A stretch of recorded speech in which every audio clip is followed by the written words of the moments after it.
Good morning, good afternoon, good evening, wherever you are in the world, and welcome to the kick-off meeting for the International Fire Prevention Day, 8th of October. And my name is Gary Strong. I'm the chair of the International Fire Safety Standards Coalition, which was launched in July 2018 at the UN in Geneva, and is now representing well over 100 bodies around the world. And we have many bodies from Latin America. We have very eminent people with us here in the room that we're going to be listening to in a minute. And we have some eminent speakers who are joining us remotely as well. So thank you to everybody for joining us. The reason why we are here because of fire safety being such an important topic now. Just recently, we had the Grenfell Tower Inquiry final report, phase 2 report, which was published on the 4th of September. For those of you not familiar with it, it was an extensive public inquiry which lasted over 7 years, with many recommendations which the UK government are now taking a few months to absorb and come back with a public response to.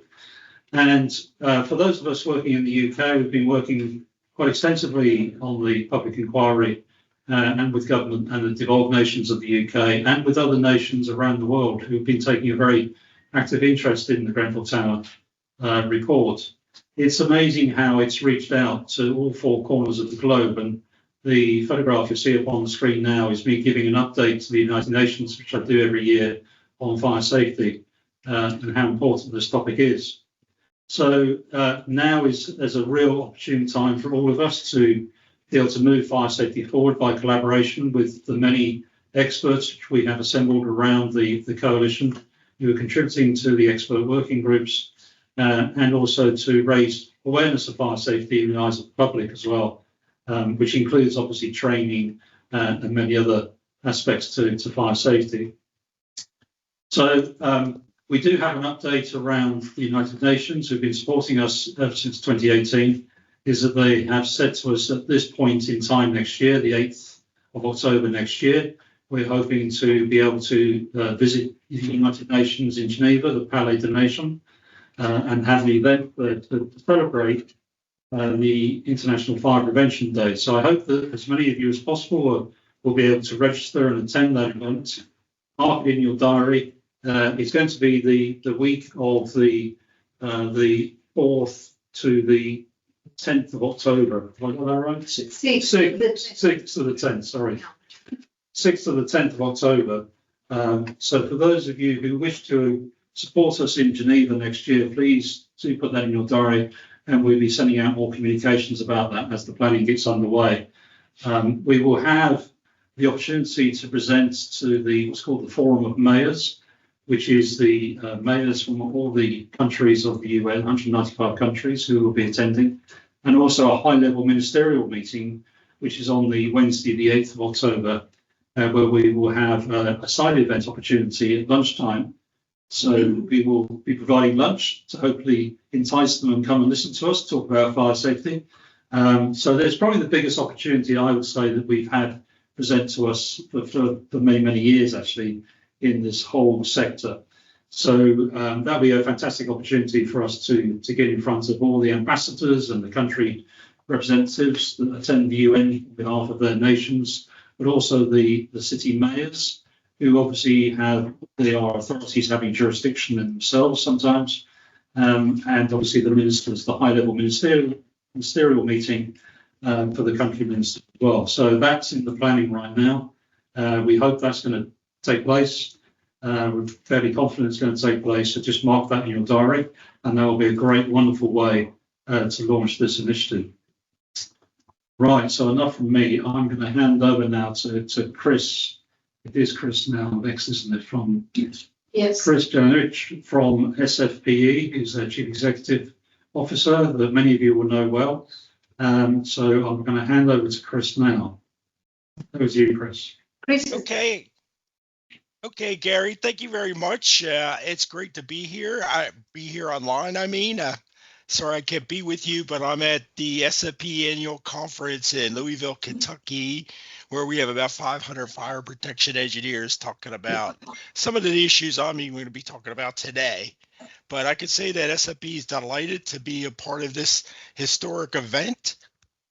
And as you can see on my slide, you know, to SFP, some of the biggest challenges and opportunities facing the fire engineering community, which, you know, probably impacts everybody related to fire safety. I listed here, and number one is having a competent workforce that meets the demands for the design and construction industry. And Gary alluded to the Grenfell Phase 2 report. There's a very important recommendation there related to fire engineers and having a competent fire protection engineering workforce, and then at the same time having enough good competent fire protection engineers who could do all to work on the projects that are needed.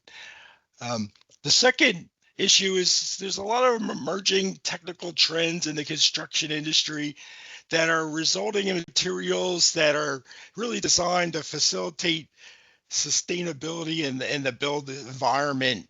And some of them include mass timber. Of course, we're trying to make taller and taller buildings with mass timber, lithium-ion batteries and energy storage. It seems like every day there's not a different story of some kind of incident revolves around lithium-ion batteries. Of course, another important part about the Grenfell Inquiry is the design of the building envelope or the cladding on a building. And then the growth in transportation, we're seeing more fires in things like trains, railways, shipping, and like that. The next big issue, on our list is the increased wildland-urban interface fires.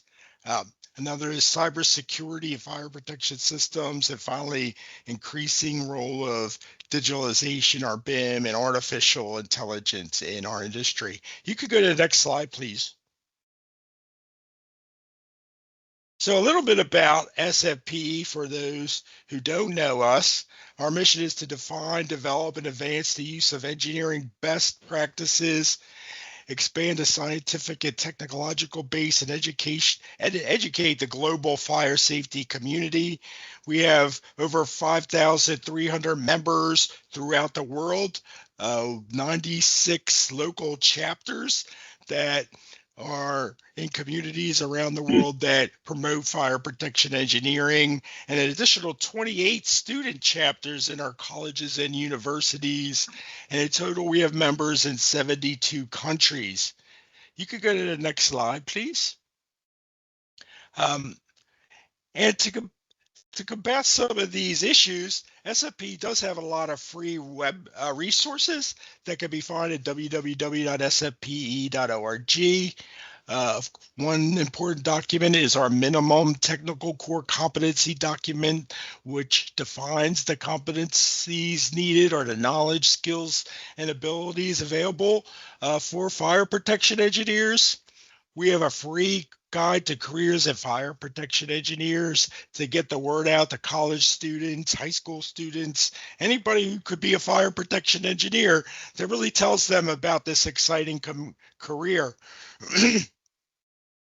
Revolving around WUI, we have a free WUI virtual handbook for property, fire, risk assessment, and mitigation that could also be found at our website, that provides a lot of good information for the fire service when they're planning a fire risk assessment for their communities and how to mitigate WUI fires.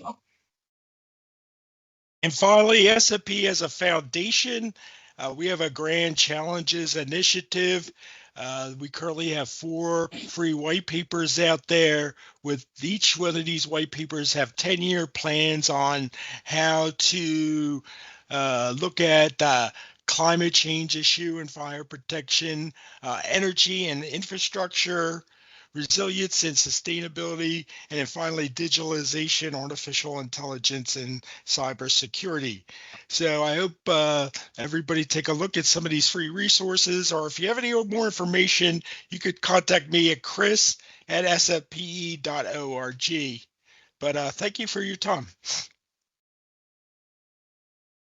Okay, thanks very much, Chris. Really insightful. Thanks very much for joining us. And I know you've got a busy day.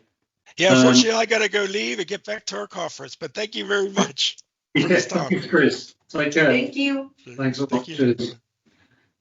Okay, so I'm going to introduce our next speaker now, Alan Brinson. Yes, good afternoon, everybody, or good morning, good evening. I'm just sharing my screen now. Very briefly, I'm Alan Brinson, Executive Director of the European Fire Sprinkler Network, which, as the name suggests, exists to promote and expand the application of sprinklers across Europe. I'm going to talk a little bit about what we've been doing in Europe. We've been running for 21 years now. But first of all, those who don't know Europe, here's a map of Europe. And why isn't it expanding?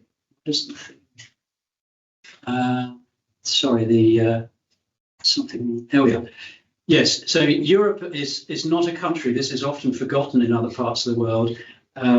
It's 27 countries just in the EU. There's almost as many countries not in the EU, but just in those 27, we have 24 languages. And fire safety is regulated at a national or subnational level. So people have often asked me, why don't you go to Brussels and sort it out? They don't have jurisdiction over fire safety. This is something done in each of the countries. And indeed, in some of them, they delegated it within the country. So Germany has 16 states, and each of those is its own jurisdiction with its own code. They may be similar, but they're not the same. And there are other examples like that. There is not a great deal of cross-border learning. So in principle, in those 27 countries, you might have a national regulator in each one. They don't know each other. They maybe can't speak each other's languages. So we have very little cross-border learning. And then politicians as well are not interested in fire safety. I've had them say to my face, it's not sexy. It's not why they've gone into politics. We had in my country, in the UK, we once had a fire minister who was fire minister for less than 24 hours. He did not want to be fire minister.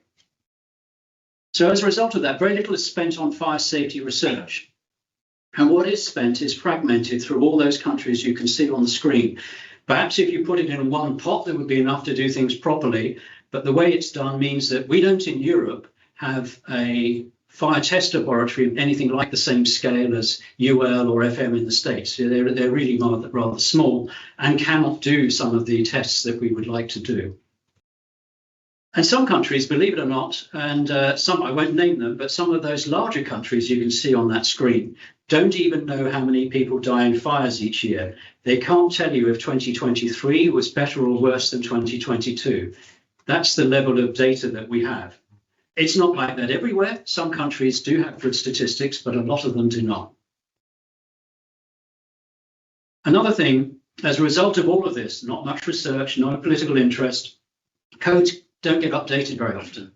So the current Spanish code dates from 2006. One of the most important ones in France dates from 1980. So that's how often these things get updated. I mean, it very rarely tends to be disaster driven. In fact, in my country, we've had a number of regulatory changes since Grenfell, but some of them we've been pushing for years and weren't going anywhere. It took a disaster and we didn't see the same changes in other countries. However, as has been said by Chris and others, we share the same fire safety concerns. We have aging populations in Europe, people living at home when perhaps in the past they would have been in an institution, but that's expensive. So governments prefer to have them live at home, and that means they may be struggling to deal with all the fire safety issues that can arise at home. We have issues with environmental innovations. So lots of the changes we see in our building designs and in our society in general are there to try and improve our environmental footprints, reduce our environmental footprints, but they bring with them fire safety risks. So a couple of weeks ago, I saw a senior guy from the Paris Fire Brigade saying he was concerned about people having e-bikes on their balconies, which are made of wood. You've got a source of ignition, you've got something that can burn. Wooden buildings in general. This is a picture of a very large new office campus west of Paris, all made of wood. Combustible insulation, that was a large part of what was going wrong at Grenfell. We've heard plenty about that. And then photovoltaic cells. I mean, not only are they going on roofs, but people are trying to put them on walls now. And I don't know if you've seen it, but FM has done some testing, which shows that even with non-combustible insulation on the wall, you have enough fire load in the plastic of the PV panel to sustain combustion and the narrow gap sort of chimney to be formed. Frankly, we don't really, as far as I know, have a solution yet to deal with this, but it's what's happening. So these, some of the concerns are out there. I've been told you already my interest is sprinklers, and sprinklers can help with all of this. That's not the only thing to do, but they can actually have an impact in all of these. Now, just this slide shows just some statistics from NFPA. I've chosen NFPA because, frankly, we don't have this level of detail in any country in Europe. We do have some statistics, so we know in Europe that where we have data that same principles apply as in the US, that most people die from fire at home. We know that. We also know that the chances of being killed by a fire are 3 times higher for the elderly than for the rest of the population. And we do actually have some indication, at least from my country, the UK, that with sprinklers you can reduce the level of injuries in fire. We just don't have enough data points to talk about death rates. But this is what you see in the US. If you put in a smoke alarm, put in smoke alarms, you can halve the death rate. And frankly, anyone that says we can't afford this is, it's just, for me, not realistic to say that. These things cost about the same as a few cups of coffee. If you then put in sprinklers, you can reduce the death rate by another 80%. So you can get down to 90% of the death rate today by these 2 measures themselves. So this is something that we think policymakers should be more aware of. As I said, for them, this is not a sexy subject, but this is fairly easy to understand. If you have an alarm that tells you there's a fire and you're able to do something about that, that can help you. And if you're not able to do anything about it, then the sprinklers can help you too. So it isn't all doom and gloom. We have made some progress. We've had national campaigns in many countries in Europe for smoke detectors. And this isn't the best picture of a smoke detector, but it is royalty free because it's my smoke detector in my house, one of 2. And most new housing in Europe has smoke alarms, not all existing housing. And then we've seen, since I've been doing this job now for just over 20 years, that the numbers of sprinklers installed in Europe have more than doubled in that time. And we now find in Northern Europe that we see them quite commonly in new apartments and also in care homes. However, that is not the case yet in somewhere like Italy. So we still have a long way to go, but we're moving from the north south, making improvements there.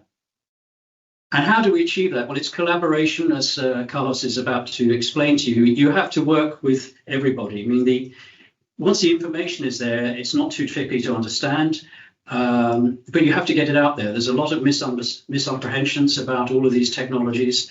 That they are difficult, they cost too much, and they cause problems. They're wrong. This is not the case. But you have to get the information out there. We work together with fire officers in several countries. We have training programs for them, with researchers who make the academic case for change and look into these issues. Insurers have an interest in this as well, consultants too, and of course the officials in the end. So we work with all of those. You spread information. And you do move consensus from you've got to be joking to this is the right thing to do. And so that's how we've achieved that. It's a slow process. It can take a very long time, but then sometimes you get a big day and a big change and you move forward. So I will finish there and I think pass you now over to Carlos. Thank you very much. We have an excellent example here from all the organizations involved in this meeting, which we're very happy to be in such a magnificent place by Big Ben and all the wonderful London attractions right here next to Gary's office. Your example can really guide the rest of the world industry efforts in integrating and potentially expediting our progress in our objectives.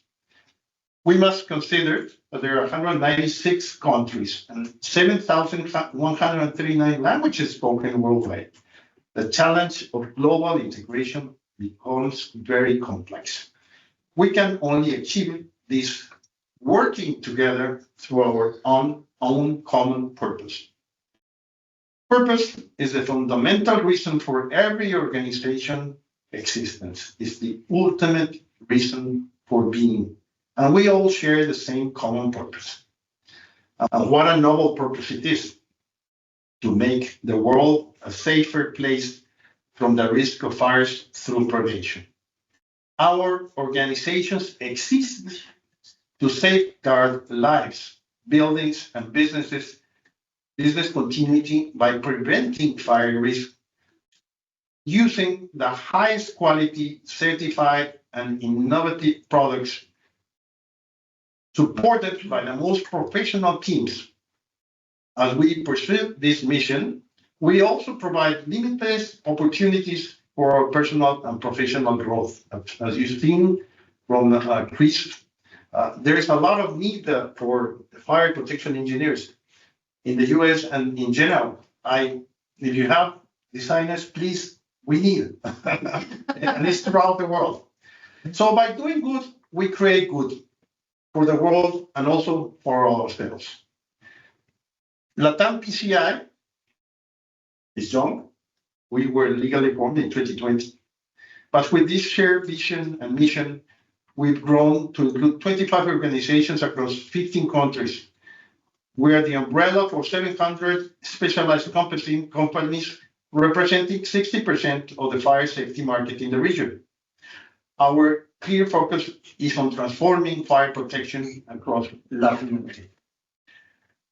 When analyzing the hard data, the big numbers, we find that only 1% of the total sprinklers installed worldwide each year are installed in Latin America.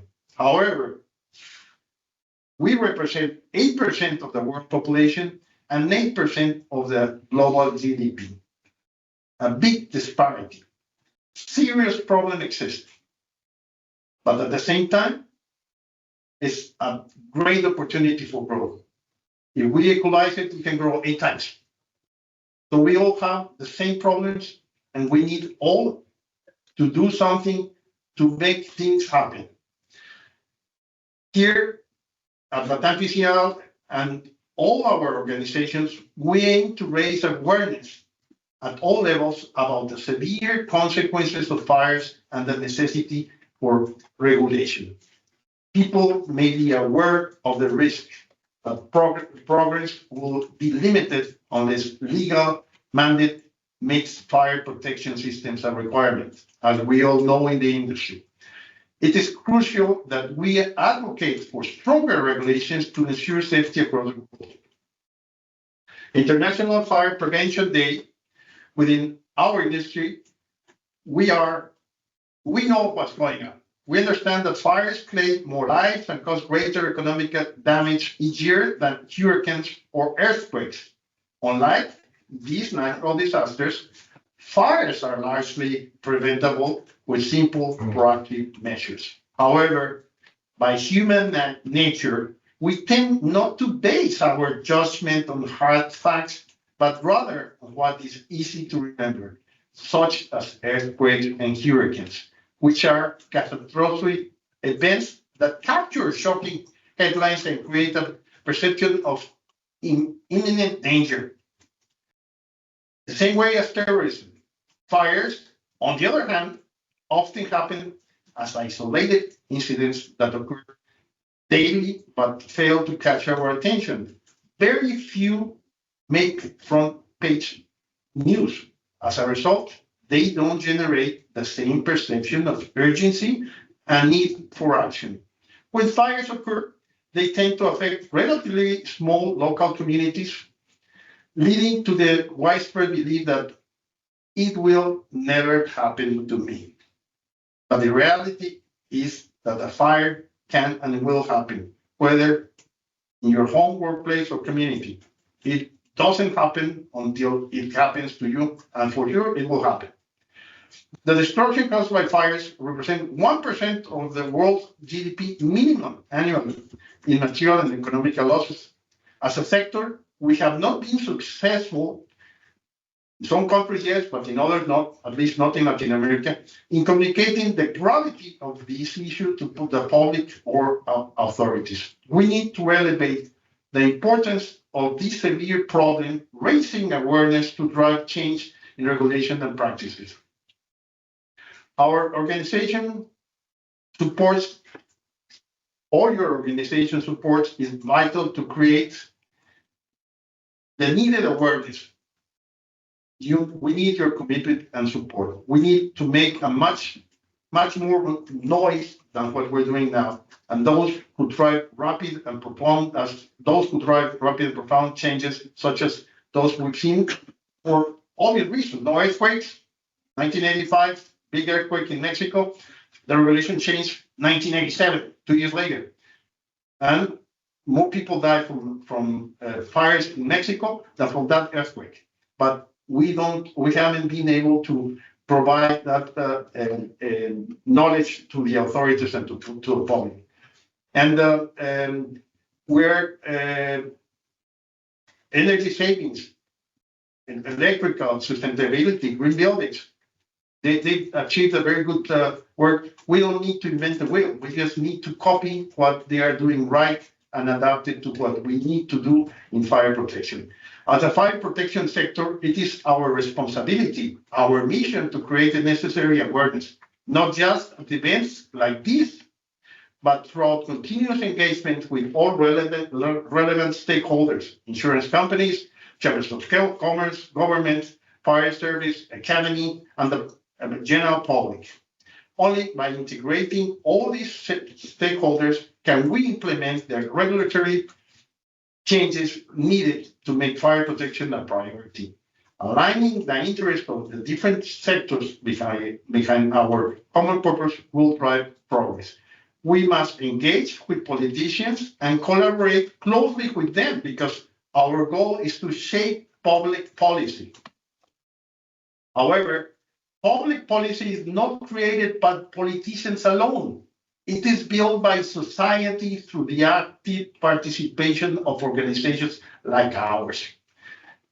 Politicians may sign the policies, but it is the people, the professionals, and the companies who practice, implement, and ensure that these policies are carried out. True public policy is made when business, citizens, and organizations take responsibility and ensure that things work in practice. This is where we must take the lead. We, as business leaders and as engaged citizens, are the ones who can fully drive change. Many examples exist in the world and show how progress happens when society acts, not just when laws are and regulations are passed. Compliance only occurs when organized societies take responsibility for ensuring those laws are enforced. This is the essence of the social construction of risk. We create a risk of tomorrow when we fail to engage in shaping the policies that matter to us today. But when we actively participate in the creation of public policy, we became allies to the political process, ensuring that these policies are properly implemented. We must work together not only to adopt the best standards and bring in the best human and technical resources, but also to raise awareness among professionals and the general public. Only by doing so, we can ensure that these policies are followed and become effective tools for fire prevention and safety. Our role is critical, not just in settings. So that's the way we will make change happen. So what's the next actions? There is no room for passivity when something is wrong. And we know something is wrong here.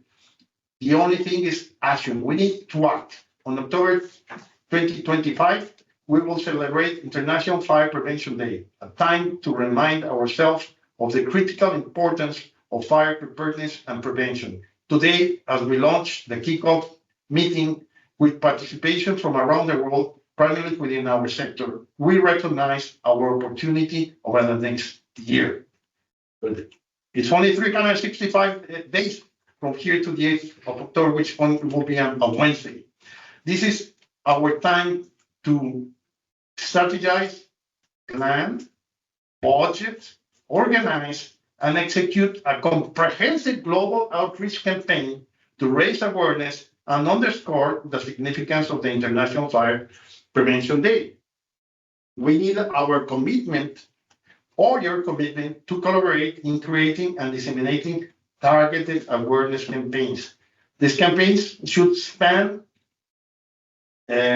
all media, newspaper, magazine, social media channels, and be tailored for each of our respective markets. Each one is different, as we all know. Our aim is to amplify the message of fire prevention and safety, reaching diverse demographics and enhancing global participation. The inaugural event, as we know from Gary, will be in the United Nations in Geneva, where we will invite not only fire protection associations, but we will want leading global NGOs, non-profit organizations, chief customers with global engagement. To truly make an impact, we must generate a significant amount of attention and create worldwide awareness. We need to organize major events across all continents, and your help is crucial to making this happen. Let's unite and ensure that this vital cause resonates with the world. As we mark World Fire Prevention Day, we must unite with organizations across the first, second, and third sectors. We must obtain together the collaboration with world institutions like we are doing right now with the United Nations, but also with other NGOs as Save the Children, Common Voices, the Gates Foundation, and especially seek influencers and advocates who have experienced the devastating impacts of fires. And we need to work all together to find these advocates and influencers. By sharing best practices and standards, we can strengthen our global collaboration, uniting efforts to promote fire prevention and protection. If we can align globally, we will achieve our goals more effectively and swiftly. There is much work to do until we meet in Geneva next year. These are some examples, some basic examples of different things that we need to do, basically for the vulnerable groups, for the forest management, for urban fire prevention, for community responsibility and collection. But I have a dream. The day we succeed in uniting the world, as we see with Breast Cancer Awareness Day, when buildings across the globe light up in pink, will be the day we have made significant progress toward our purpose. Once we see landmarks like the Parliament illuminated in orange, the color we have chosen for fire prevention, it will be symbol that global recognition of the importance of this cause. Achieving this level of visibility will mark the decisive step forward in raising awareness and promoting fire safety worldwide. We have here some examples of what we have done in Mexico. This is a public education program. A simple example, we've never done it. First time we do it in this form, but we started with a plan, and we're right now. We have a whole team. We start with educating the children. If we have the children educated, asking for the parents, why don't we have an extinguisher? Why don't we have a detector at home? It costs less than going out for a meal on a Sunday, and this will save our lives. That's when we need to start with the children, and we are working very close with the Mafre Foundation in this aspect, and We do it throughout the year within the different organizations that we cover. But we also have a very strong team with the different key players that will help us bring about a change in regulation and awareness throughout Mexico. All the big guys that are involved, the chambers of commerce, the industrials, all the different foundations, the firefighters, we have them all together, and we're working with them throughout the year.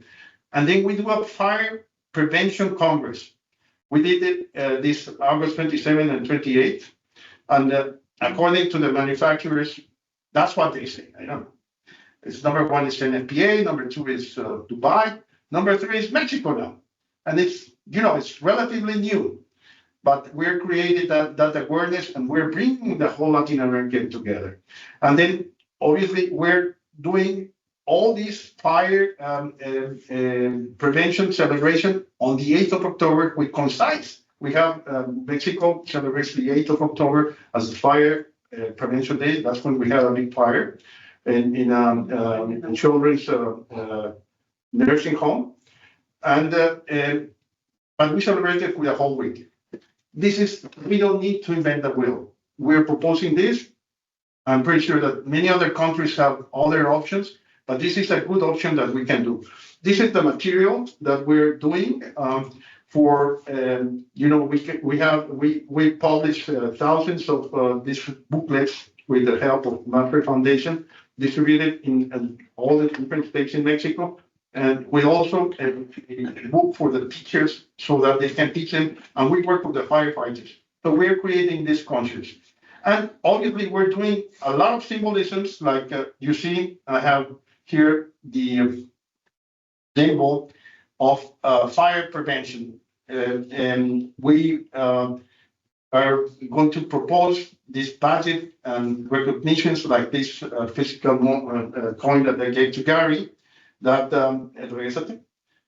And this symbol, this logo, that represents a family protecting against the flames of fire.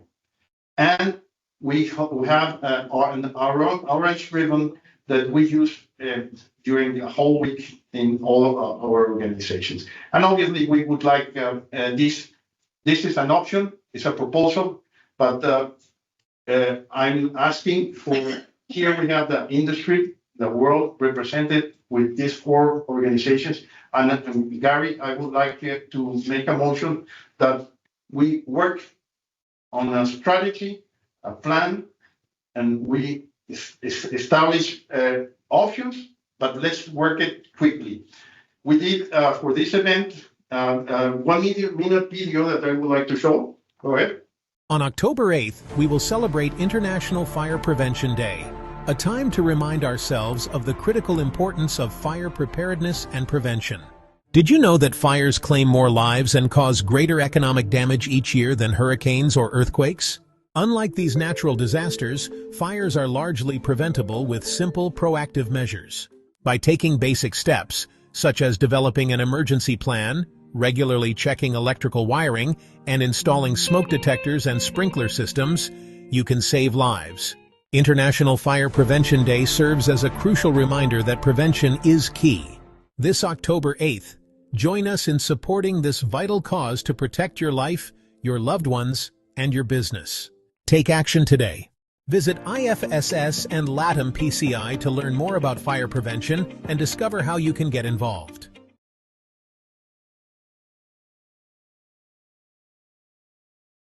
Yes. Thanks very much, Carlos, and thanks to Chris and to Alan as well. Just in closing now, you've obviously heard in detail now from Carlos the reasons for us all to collaborate.